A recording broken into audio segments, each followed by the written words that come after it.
நீதியும் நேர்மையும் அரியணைக்கு அடித்தளம், பேரன்பும் உண்மையும் உமக்கு முன்னே செல்லும். திருப்பாடல் 89, இறைவார்த்தை 14. அன்பிற்கிடையவர்களே வணக்கம். இன்று அகில உலக நீதி நாள், இன்டர்நேஷனல் டே ஆஃப் ஜஸ்டிஸ். அறமே காயாகி அன்பே கனியாகு என்கிற தமிழ் பாடல் வரை நம் வாழ்வின் அடிப்படை ஒழுங்குகளில் முக்கியமானதாகும். உலக பொதுமறை எனப்படும் திருக்குறளில் திருவள்ளுவர் அவர்கள் அறம் என்பதை 3 பிரிவுகளில் முதலாவதாக வைத்துள்ளார். திருக்குறளை பொதுவாகவே அற புத்தகம் என்பார்கள், மாரல் லிட்ரேச்சர். தன்னுடைய மகனின் தேர் சக்கரத்தில் சிக்கி இறந்த கன்றுக்குட்டியின் தாயின் துயரை கண்டு அதேபோல தன் மகனையும் தேர் சக்கரத்தில் ஏற்றிக்கொள்ள ஆணையிட்ட நீதி தவறாமல் ஆட்சி செய்த மன்னன் மனுநீதி சோழனின் கதையை நாம் அறிவோமே.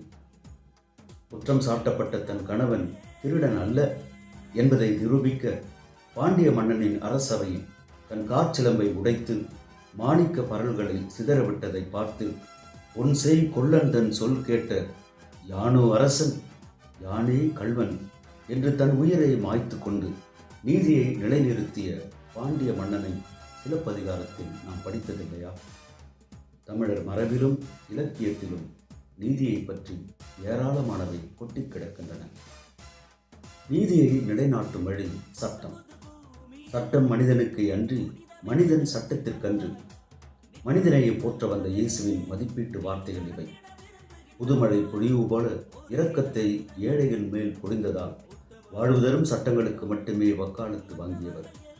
இதோ கும்பல் மனப்பான்மை கொண்ட கூட்டத்தின் கூச்சலால் குற்றவாளி என அவரே தீர்ப்பிடப்பட்டார்.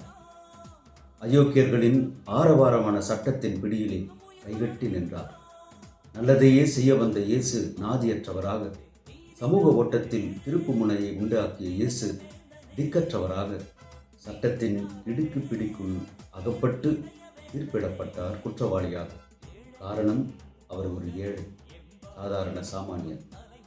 சட்டம் ஒரு இருட்டறை, அதில் வக்கீலின் வாதம் விளக்கு, அதுவும் ஏழைக்கு எட்டாத விளக்கு என்று சொல்வார்கள்.